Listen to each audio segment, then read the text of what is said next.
The most money you've ever made at Speedball was 17 mil in 4 hours, but you did 55 mil in 6 hours. What would you say so far is the biggest lesson you've learned in this journey of yours? Network. Would you say you've ever had a heartbreak, a tough one?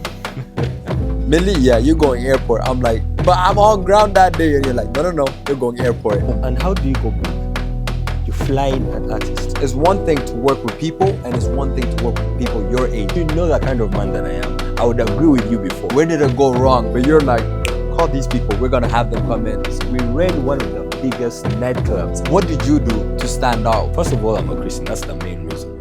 Hi, my name is David Mulolo. And I'm Millie Photo. And this is Speedball's Go Big or Go Home.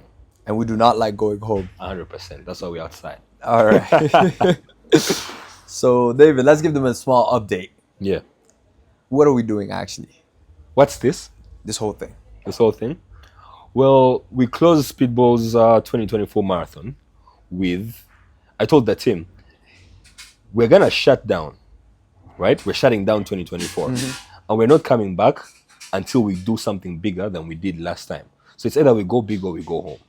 And one thing I can assure you is no one was planning to like go home or like stop Speedball forever. Because we put a lot of work into this. It's been, 3-4 years now? Yeah. And telling people it's either we go big or we go home. That's why the whole of, it was after August. That's when we closed it, right? So from August, then we had December. December, we had a whole different thing going on. Nothing to do with Speedball. We'll get into that later in the show.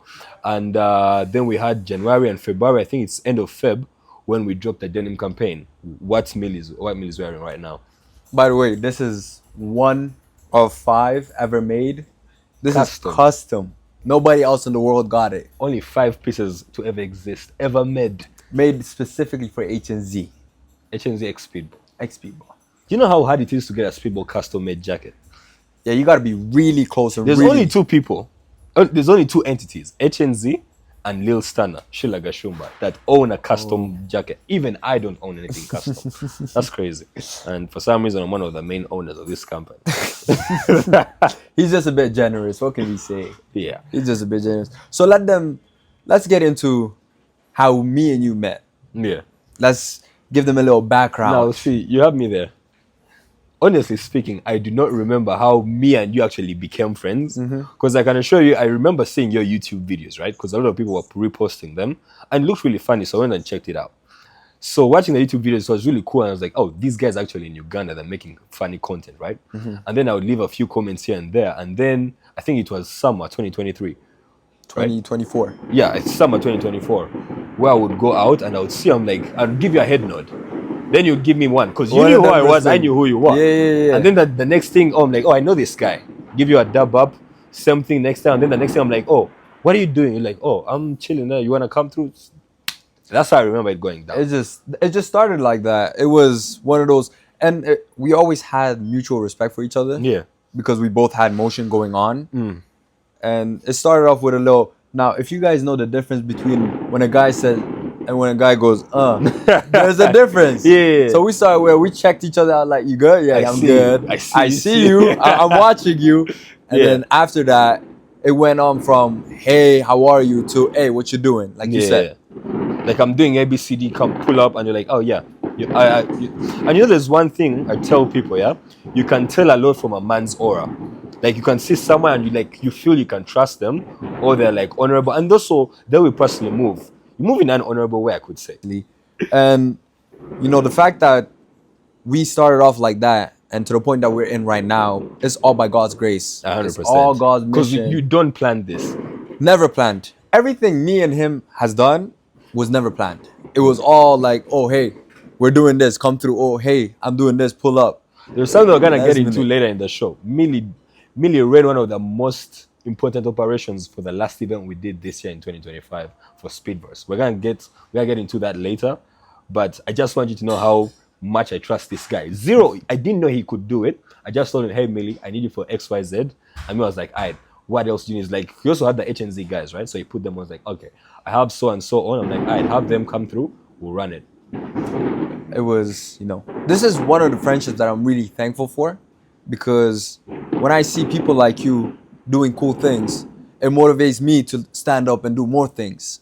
Yeah. Because always a saying that I really believe in is you're the sum of the 6 people you really hang out with. And when I see young individual striving for what's better and trying to better himself as a person, such as you, it really makes me want to be around them even more. And that is something I want to give you your flowers for, my guy. Right. That is And definitely something I I'll want to give tell you you flowers this, yeah. for. It's having people like you that makes people like me not want to stop. Because what's your excuse? There's people backing you up. There's people willing to be there. You're not paying them. They just respect you and they respect what you're doing and they're gonna be there. So you have zero excuse to stop. Because there's all these people looking up to you and you're telling them what you got lazy, you got depressed and you stop. That's not real.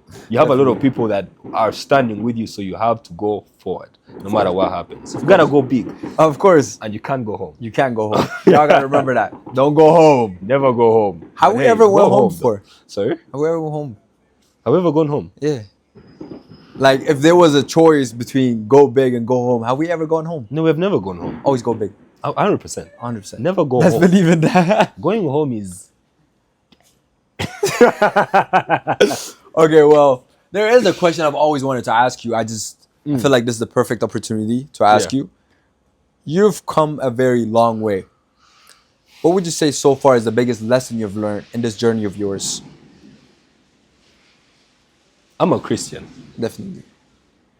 I say, the Bible clearly states, make your plans known to God and He will establish them. No matter what I'm going to do, if you said a meeting, a deal, whatever, I have to first inform God.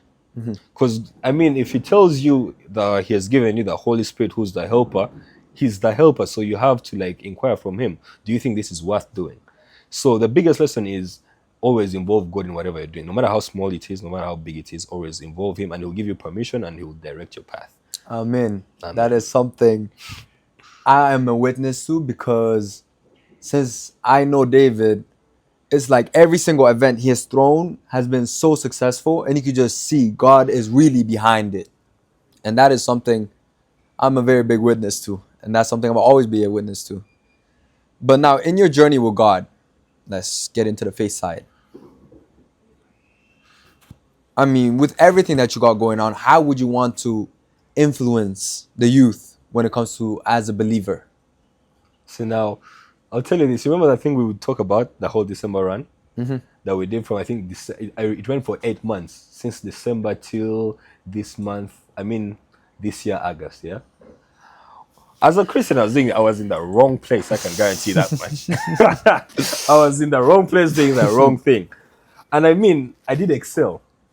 For some reason, the power and the anointing God has given me was still functioning even when I was in the wrong place. So we ran one of the biggest nightclubs, if not the biggest nightclub in Uganda, consistently for 8 months. I could pretty much say it was the biggest Millie was nightclub there. in Uganda. Millie was there. Yeah. Millie was there. Yeah, Saturday. Every single Saturday. And I love the fact that even then, I think that's how we became closer with Millie. Because Millie would support me every single Saturday. And at some point, I was like, you know what? Have your table next to mine. And Millie would always call me. I was like, hey, I'm coming through. I need your table right next to mine so we could party together. Exactly. And it was really amazing. I love this guy. I go closer to him, to his brother, to all his friends. And now his friends are like my brothers. And yeah. And that's a thing. That's how I trust you and respect you so much, because I don't let no one get too close to me to the point where I'm letting my other close people meet them. Yeah. And it's the fact that I've seen you for who you are, and I'm like, yeah, he deserves to be in my circle. I would actually be fortunate enough to have a guy like him in my circle. So now, wait, to answer your question to begin with, recently I told you we were running one of the biggest clubs. I think at some point I ran 3 because I can't mention the names, but we ran 3. One in this, I know exactly 2 in December, which was. And end of December we added 1 on top, and then we stuck with 1 the rest of this year, right? And then all this had to come to an end. We'll talk about this in the end, with detail, right? But it all had to come to an end because I'm a Christian, and at some point there's certain things you can't do. Because if you're a Christian, you ought to do things that bring honor and glory to God's name, and to you yourself. Because if you're gonna be remembered for something, if you die as a Christian, and the legacy you leave behind is running one of the biggest clubs, even if you are successful, it still plays no purpose in what God had for you. There's still that emptiness exactly inside. And there is no way you're going to tell me God put you here to run clubs. I cannot convince you. I'll tell you more, but ask me these questions towards the end. I'll give you the proper answer. Yeah. I got you. Now, going back to the business side, marketing is one of the most profitable skills that I know, the most profitable ones. And what type of marketing strategy did you use? Because if you remember back then, there was a lot of startups that were just starting with you. Yeah. You weren't the only one starting a clothing brand. But what did you do to stand out from the rest? Network. Yeah, definitely. Most people want to do things on their own. Most people want to do things only in their reach. But you can only do so much, you only know so much, and you can only reach as far as your arm can go. Definitely. So what I did, I started hitting up people. Hey, I'm doing ABCD. Do you want to be part of it? And the thing is, if you're building something that's beautiful, something that's amazing, that's not being done, there's people that are going to join you. God gives you people. And there's I can tell you 100%, it's also because of God. Because there is no way. I can tell you the biggest number of people who did not want to be paid. They genuinely wanted to do it because of what we're doing. I know God was with us from the beginning. Definitely. I know that. I have zero doubt. Because there's a lot of powerful people that joined in. There's a lot of powerful people that were pitching in here and there, giving us free access to resources and whatnot.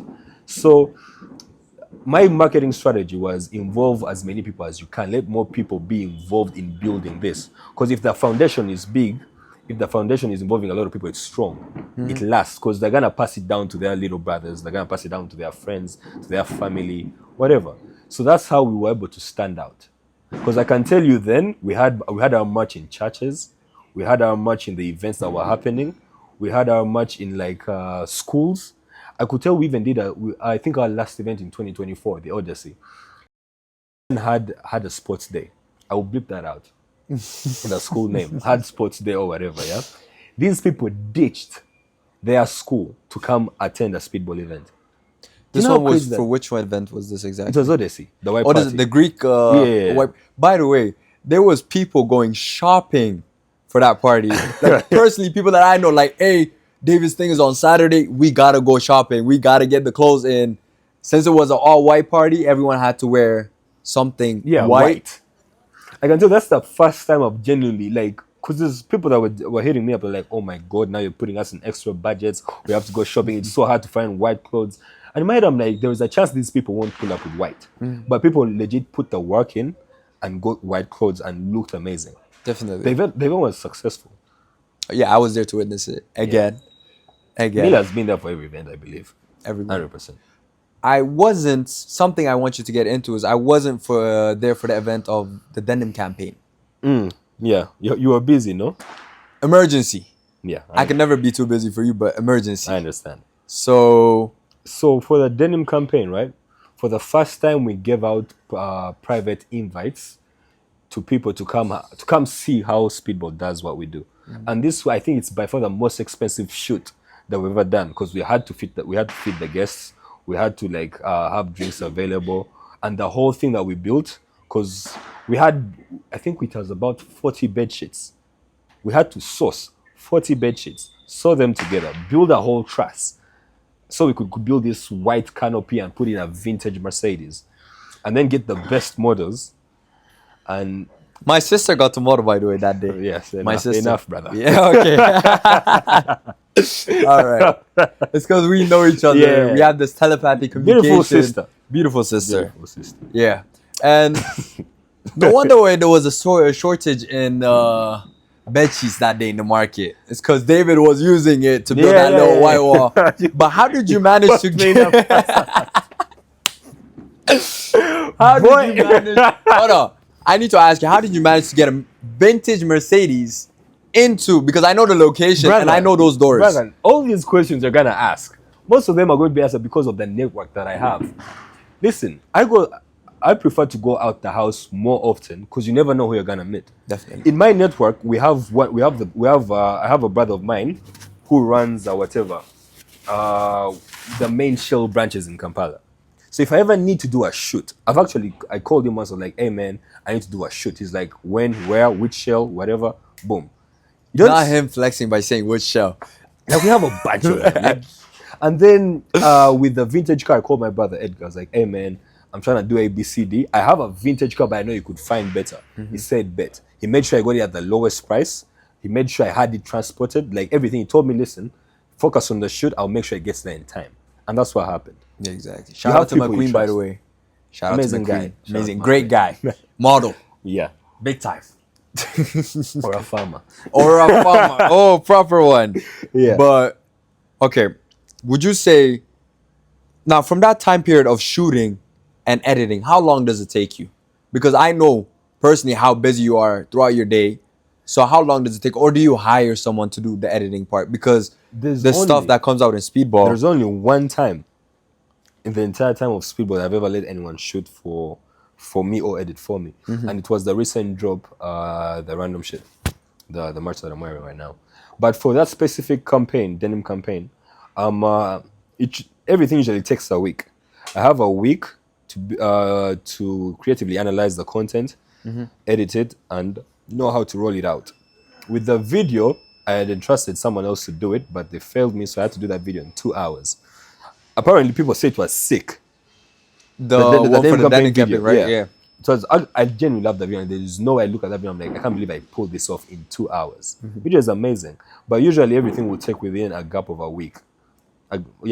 Week's gap, whatever.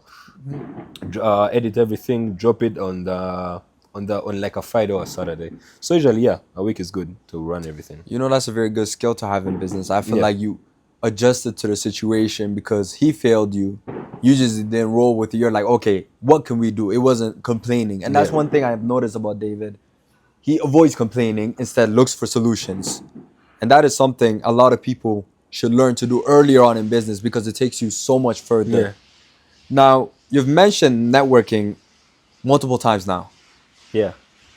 What is an advice that you would give to people that wants to network but don't know how to? For starters, I would tell you to build a skill. Because there is no way you're gonna network when you know nothing. You have to you have to do research. Okay. You have to know how to do stuff. Because if you're coming to network with me, one thing, this is how I taught myself. I was like, listen, network is like a charge. You're trying to connect connections, right? So if you're gonna plug a charger into the wall, the charger is the connection, but the phone has to have battery. The phone has to be working, right? Yeah, of course. And there has to be electricity in the wall. Definitely. You get, so there has to be charged both ends. So what do you know? What do I know? I'm giving you information about crypto. You probably have the money I'm trying to get you to invest, but I know something that you don't know. Exactly. And you probably could have knowledge about it, but I know more, or you know, like, hey, we both come together and make stuff happen. So there has to be a charge both ends. So if you're trying to network, clean up nice, look good, smell good, have some money on you, don't be a beggar, and know stuff. Know stuff people don't. Know how to do things people don't know how to do. Be of use. Because that's the only reason someone's gonna have you as a connection. Definitely. Understand? Because ever since I was 15, we'll cut this space. Okay. We'll cut this, yeah? The points you have mentioned are very crucial points when it comes to networking. Because networking in general is exchange of value. One thing I would advise people to do is master the art of conversation. You see, influential people like sharp minds. You should ask intelligent questions. By all means, you should avoid trying to prove yourself, but instead bring up topics that open doors for deeper trust. Yeah. Because once you make someone feel both heard and challenged, you set yourself 99% above everyone in that room. Yeah. And the second thing I would recommend people to do is build a reputation that precedes you. Yeah. See now, David, when your name carries weight, doors open for you without knocking. And it's like, let's say Speedball, for example. If you come into a room, I'm pretty sure they're aware David Mululu, owner of Speedball, is here. And that's because you've built a reputation through social media platform, strategic collaborations, or in general, just leadership in your field. So once you have that respect from people, trust me, those doors will open. So I would just recommend you to focus on those two things, build a reputation and master the art of conversation. And have confidence. Definitely. Yeah. Now that's something you could learn from David. I'll tell you that. No. I'll tell you that. I could tell you the only reason I had Millie run that operation for me for Speedverse is because of his ability to be so confident with anyone. You could put a Millie in a room full of strangers, and for some reason he'll come out besties with everyone. I could tell you that much. And that's what you did. That's how you took care of PC. You and PC were like friends. Like a guy just went like, oh, I know you from back then. That's so cool, man. To be honest, it was him. But we're gonna get into that later on. First of all, I want you to go back in time and tell me how we ended 2024. That marathon itself. How did we end it? We already talked about Odyssey, yeah? Odyssey. But that's one of the events you did. Yeah. You did multiple things that was the last event. Before you got into the clubbing scene in December, that was the last event. Yeah. Yes. So we ran that event, and like I told you, it was either we go big or go home. So in between that, right, we started planning for how are we going to expand the market, how are we going to expand our reach, how are we going to expand what we're doing in 2025. And that's one of the main reasons why we shut down. We had to do more research on the materials, we had to do more research on the network. That's why we even actually got into the clubbing scene, because we need to expand the reach, meet new people, network. And that's how we closed it. We closed it to do further research. And then we came back with the denim campaign drop, which really did well. Very well. It was mostly sold in the UK, I believe. And we also did a drop in Rwanda. Now that one I want to get into, because not many people know about that drop in Rwanda. How did that come to thought? Like, hey, because I'm pretty sure you're very random, David. You just sit down. See, now David, he'll be like this. He'll sit down and then he'll be like, let's go to Rwanda. We need to shoot in Rwanda. For starters, one of my favorite people comes from Rwanda. But I was thinking to myself, why have an amazing product and only keep it to the Uganda? Why not show all the other East African countries what we're capable of? So Rwanda already had a network there, and she's the one who hooked me up. She hooked me up. She made a few calls, got me with a guy called Phantom. She said, hey, man, I know Phantom. I trust the guy. I've met the guy. She's like, talk to him. I've already told him about you, and he really loves your work. And boom, we talked with Phantom. Phantom really loved the stuff we're doing. And he said, hey, man, fly here. I'll connect with the right people. And that's exactly what happened. You got to meet the right people. Did you guys did a whole drop in Rwanda as well, right? Yeah. But the thing is, by that time, we had started running out of material. So only very few pieces were ever sold there. Yeah, that I know. You guys had a time period where the materials were running out of stock. So now how did you overcome that situation? That stuff was very expensive, I can assure you that. Let me tell you one thing. One of the challenges we had with the denim campaign, right? It's that denim is very expensive here in Uganda, right? So denim is expensive, and the denim campaign project is when the denim campaign project is when we started our own production company. We started producing for ourselves, right? So costs had gone up. Understand? The material is expensive. We have to pay people. We have to buy machines, all that stuff. So everyone was thinking the prices were up because our profit margins were up, which we were trying to like scam people or whatever. But the people that knew the true value of the product bought the product. And it's not like we don't owe people explanations, try and tell them, oh, the only reason why the product is this expensive is because the material, People that understand the value, people that understand the brand, always buy and support the brand. Of course. Yeah. So that was that then. And we still found a way around it. And that's this March. We'll talk about it later. But yeah, we did the drop, ran out of material, ended it. I think we sold out. We sold out in Uganda because we stopped the sales here, then just sent the rest to Rwanda. Now, there is a time period where back in 2024, I know you have a special love for cars because in one of your events you had a vintage car pull up right in the middle. That was one of the first events that I actually came to support you after me and you grew close to each other. It was one of the coolest things I saw because... Summerstorm, no? Summerstorm. We were in the middle, just vibing with the guys as usual. All of a sudden, the light goes... Remember, there's a video that you sent me where I was... doing pull-ups. I wish I could have this play on the screen. No, it's too much. But we were in the middle. Everyone was in the middle. Yeah. Lights went out. Boom. All of a sudden, it was... just spotlights on the models, and that was like one of the coolest things I saw because it was my first time witnessing such thing, and it was How did that idea even come about? Well, the thing is, we try to, with every event we do, we try to have the fashion aspect come in, right? So the whole thing was, the event was called Summerstorm, and we had to bring out the models in a cool way. I don't even remember how the idea came about, but I know we had a whole team together. John was there, Boa was there, Daniela, and a bunch of guys from Aga Khan that we're working with then. I can't pinpoint how we come up with the idea, but I'll tell you the idea, right? What happened was Daniela gave me this idea. Daniela Chigwe. She said to me, "Imagine, you ask Siri, hey Siri, how's the weather looking like tonight?" And it's Amanda Lopez's voice that said that, and then Siri replied, "The weather is looking rather stormy because it's summer storm, right?" Yeah. So what happens next is the lights go off, then lightning, the lights go blue, then you hear lightning, thunder, da da da da da. Yeah, of course. And then boom, Kanye West song. It was, I think, a song all day.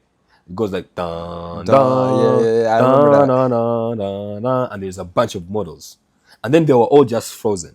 Imagine lights go off, and the next thing you know, spotlight, there was a model right next to you. People panicked. People were panicking, trying to pull out their phones. Oh my god, oh my god. No, you don't even gotta go, people. You don't gotta go far. Me, bro, I was standing there, and then lights went out. I was like, "Hey, yo, what's going on? Hold on." That was so sick to pull off. But that was So the yeah, same event. we call it a speedball stand. It's almost there. It's always on every speedball show. The first one we had an aisle made in the middle of like the crowd, and then models just walked in. Yeah. Second one, Paris models Fashion just Week. appeared.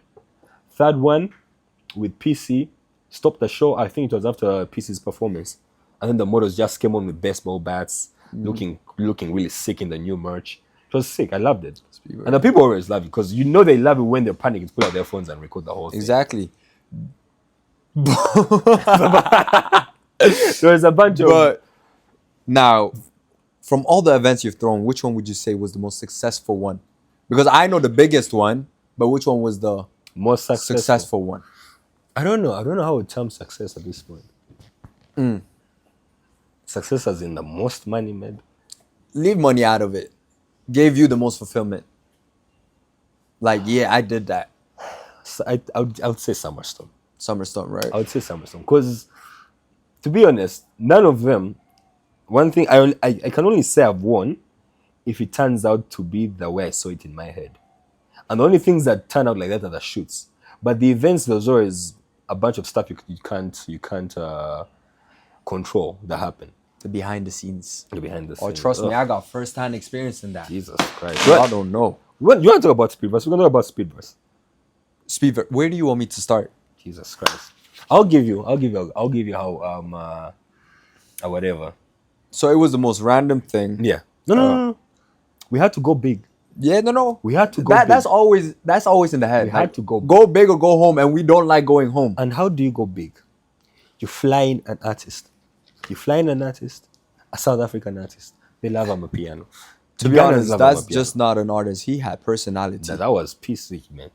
PC was one of the best people I've had to interact with artists, and he was so nice for an international artist. Cool peeps. Love that guy. He was humble. So where it started was with the whole Speedverse thing. David had actually started the operation, but he didn't have a marketing team for the whole situation, if you remember. I came up, I hit you up. I'm like, hey, you want to do this together? You're like, you know what? Pull through. No. This is what really happened. So what, you're saying I'm mixing up the situation? No, this is what happened. Millie hits me up. He says exactly that. I said I'd pull up. What I didn't know, what I didn't know, I pull up for the meeting. There's a bunch, it was you and 6 other people. And I was like, what the hell is going on? No. In fact, 6 of the best people in Uganda to do marketing for you. Yeah. And I was like, Millie, what are you doing? You get? And the thing is, it was so cool. And I was like, man, this has to be divine intervention. Of course. Because this was no plan for. And it was so sick that we sat there, talked about it, and everyone was in sync. Our ideas were aligning. And we came out, saw the whole place, and we're like, oh, we can do A, B, C, D, da, da, da. And then I was like, you know what? Millie, you're going to have to do the airport pickup. And like, by the way, yeah, David was supposed to do the airport pickup. But the thing is with David, it's like it's all in his head, professionalism. He can't go with the flow. It's like in his head, 1, 2, 3. How are you? It's not like, hey, what's good, man? It's like, hi, how are you? I'm David Mulolo, owner of Speedball. I'll be taking care of you.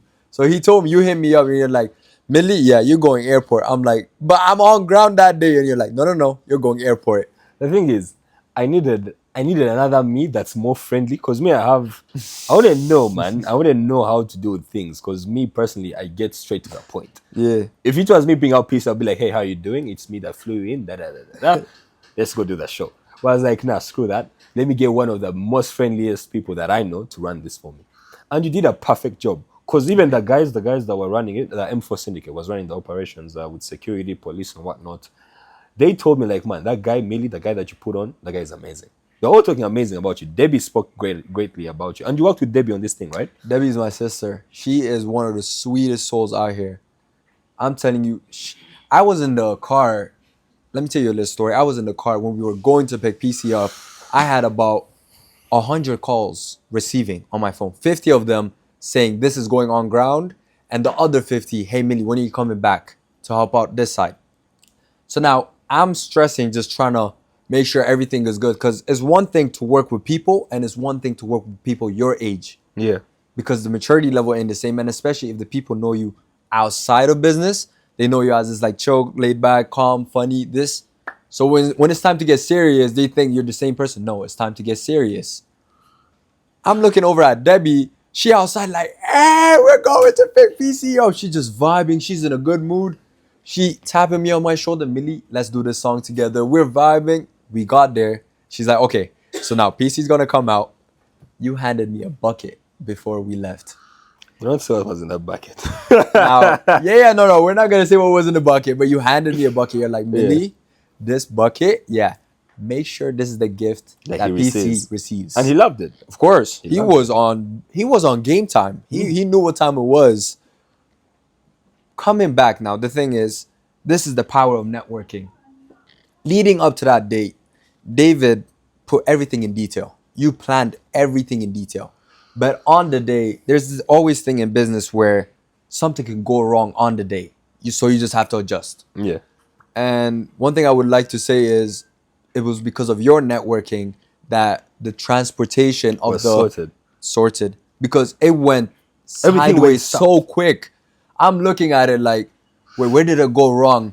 But you're like, so now David, he wore a hat this low. If you remember, you had a hat. He's thinking. He's like, call these people. We're going to have them come in. And those people came in so clutch. And that's something I will always be grateful for because they really helped us out that day. You know, I could tell you Speedverse personally, yeah? It's one of the events that had the most operations going on at the same time. Big time. So I could see this before the event. I'm like, if I try to man this the same way I've been manning all the other events, we're going to lose. Mm-hmm. And I treat all my events, all my photo shoots as wars. So what do? If you're going to go to war, you're going to need the best of the best, the men that you trust. Yeah. So I called M4 Syndicate. M4 Syndicate is an autonomous organization that me and my friends started with people that we trust, guys I went to school with, guys I've partied with. And also my brothers, people that are very close to me, right? So I put them in charge of the operations, moving the money from point A to B, security, handling the VIP, picking up the airport pickups, picking up the artist, security on ground, making sure nothing gets stolen from the people and whatnot. And and also the ticketing. These guys are running operations. Mind you, they've never done this before, but I know my people. These are capable men. You tell them we're going to do A, B, C, D, and they did it. Then I had to call RSK, Ryan. Ryan is like my ex-sister-in-law. I love her. I love her. She's amazing. Now, Ryan... Great, by the way. Yeah, amazing person. I hosted with her as well at one of the clubs I was running. And then I had to put her on this as well. Of course. So Ryan was running operations of the venue. Regarding fixing up the VIP, how the VIP are gonna sit, how the waiters are gonna attend to the guests, where the drinks are coming from and where they're going, what drinks are on the menu. Basically, I told bits of me in two other people. Like, okay, if I'm supposed to be doing this, get someone specifically for this. And then I had Bua run the whole clothing department. The modeling. Yeah. Yeah. Together with Musoke. He did a phenomenal job, by the way. Yeah. Bua would kill me if I told you exactly outside. Like, I left him to die there. Yeah. He was running because we had a pop-up, But then I told him, hey man, you're gonna have to take care of the models. He was like, no, that was your job. I was like, nigga, you're gonna take care of this job because I have other things to work on, right? And then they took care of it with Musoke. Then what else? We had Atessa, Joy. Now Joy was my personal assistant for the event. Because at some point I knew I wouldn't be available, so I needed someone who knew everything that I knew and would do exactly what I would do. So I had days prior to the event, I had Joy spend time with me so she sees how I talk, how I move, who's doing what, so she knows who to go to, right? And then who else? I think those were the main people that we had run things for us. And then I had DJ Faisal running the whole entertainment side of things. Yeah. I think those were the main people, the MVPs. God forgive me for forgiving anyone who is against me. It's been months. Then I had Millie with together with HNZ take care of the interviews with I think Manzi and also like talking to people and whatnot. I think that was mainly it. But I can tell you this is all everyone I believe, if not 90%. Of everyone that worked that day that I trusted are people who I met through going to parties. You could imagine, like, I don't even know you like that. I partied with you. We had a few drinks together. I'm like, man, I like your vibe, man. I'm doing ABC, want to jump on it, and then boom, you're there. Throwing the Just biggest like that. show in Uganda. And you don't even know this guy, but this guy is there. They say they don't want to get paid. They just want to help you out, and they're catching it badly, bro. And they're executing, and you're like, And I reached a point, because later on in this event, I sat there, I paid attention, and I noticed I'd lost the war. Because due to some things, I got screwed over multiple times with the venue itself, with the people, with the service providers. So me, I looked at that, and in my head, I was like, things are not going my way, so I might as well lay off. Because you know how I am when I'm working. I'm applying pressure on everyone. Forgive us. They're bugging out there. Yeah, there's an event happening. Punjabis, bleep that out. Anyways, I lost. Like I looked at everything. People say the event was amazing. Me personally, it wasn't how I saw it in my head. So I had concluded I lost the war. So me, I laid back. I was like, man, I've already applied too much pressure on these people. So I told them, hey man, let's all stop working and like come have fun.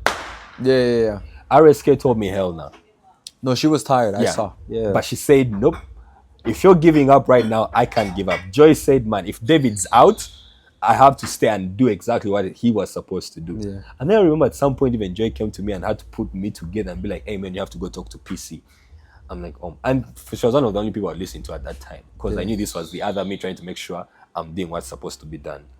And then, I think that was mainly it. I stopped, pulled out, and then everyone stayed doing exactly what they were supposed to do. And they even did more than they were supposed to do. Anyways, Joy was one of my favorites because she was the other me, and she stood and she clutched in heavy because she did exactly what I would have done, the way I would have done it. And that was so amazing because I'd met Joy through Vault, going to Vault and whatnot. And it's crazy, I'd only known Joy for a month. And I trusted her and she pulled through. Amazing people, brother. That's why I tell you networking is very important. Very important. Yeah. Now, to be honest, when I look back and I see how Joy did, she was all over the place. Yeah. I'm talking about, she was in my department, she was in this department, just making sure everything is running smoothly. Even when things go left, she's just keeping calm. Yeah. Going through. So, shout out to Joy. Shout out to Joy and RSK as well, because those two were the serious Ryan, MVPs. Yo, oof. Ryan, she's also someone. She's someone very important to the both of us. Yeah. You know, she is my sister's older sister, and she is. Yeah. So, like I was saying, Ryan told me she couldn't walk for the whole weekend. I saw it. She said she couldn't walk after. Like she moved. She stood up the whole day. She was up the whole day. Yeah, it was crazy. And I'm talking about, and you know how Ryan gets. She just. Yeah. Guys. Somebody was stressing fine women, brother. Let's get a bit personal now. What's an important lesson you've learned the hard way? You know, you've dealt with many people through business, through life. What's the most important lesson you've learned? Or something that hit you deep that you live by today? Trust people to be who they are. Once they show you who they are, trust them to be who they are. Like, you can still use them or work with them, but trust them to be exactly that. In the sense of, if I know you're going to leave me in the middle of the war, I'm only going to give you responsibilities that even if you leave, I can still move without you. It's not like I'm going to dismiss you 100% and be like, I don't want to work with you anymore. I'll know that kind of person that you are and be like, okay, I know if things get tough, you're going to run. So I'll give you lightweight. I can't give you heavy things knowing you're going to leave them if things get tough. So I trust people to be who they are. And because, I mean, I had to learn that the hard way, 100%. It goes back to the less you expect, the less disappointed you will be. Exactly. Because if you expected someone to pull through and they don't, that's when disappointment kicks in. But you trust them to be who they are, so you know, like, if things go left, they're gonna back away. Yeah. The lightweight stuff. Yeah. What about you? What's your greatest lesson that you learned the hard way? Where is this going? I mean, there's many lessons you learn throughout life. For as long as I've lived, I feel like the one that stuck with me the most, that I got from my beautiful mother, was never regret having a good heart. And that is because the good you put out there comes back to you multiplied. Yeah. And people are going to do you wrong. That's why you learn to let things go and not take things so personally. In today's world, there's so much good that's lost. Yeah. So if you could have that little goodness in you, so many people could find hope and actually be inspired by that to treat others well. So I would say, never regret having a good heart. You do get hurt in the process, 100%. But never change that heart 100%. Of yours. I'll tell you that a bunch of stuff happened, yeah? And then you realize how much you're being selfless to people, right? Definitely. Showing them how much you could be there for them. And then in the back of your head, you believe at some point they'll do the same for you. And when they don't, it really bothers you and it really hurts you, yeah? But at some point, I almost switched up. At some point, I was like, you know what, screw this. I'm gonna stop putting myself out there for people. But then I was like, are you gonna let these people have power over you and change your whole personality just because they didn't come through? So that's how much power you're giving them. I was like, you know what? God put this in me. If I'm too selfless, if I keep putting myself out there for people, I'll die like this. This is how I was made. I will not have someone change my character just because of their character. You make them your master at a certain degree. Definitely. So may I believe, be you no matter what. If you're a villain and you burn houses, I believe be you, because that's you. Yeah. It makes no sense to be good only because people are watching you. That's not you. You're gonna be miserable. You're putting on a show. Exactly. I would say if you're gonna be nice out of the goodness of your heart, not for display, because even Jesus does not agree with that. And if we're gonna talk about it from a faithful aspect, you know, as a believer of Christ, you should move like Christ. Exactly. And what was Jesus? Jesus was what? Love. I read my Bible. Yeah. Let's bring that Bible. No. But Jesus was love. Yeah, Jesus was love, and he tells. There's this new scripture I found out recently. Yeah, of course he has always said it. Love others as much as you love yourself, and love others with the love that I've given you, right? With the love I've loved you with. But then I kept on asking myself, what's that? What does that mean? Dive deeper. Like loving, like what? Why is this so much on love? And then there's another scripture, I think it's in 1 John. They were talking about how God comforts us in our affliction and wants us to comfort others with that comfort.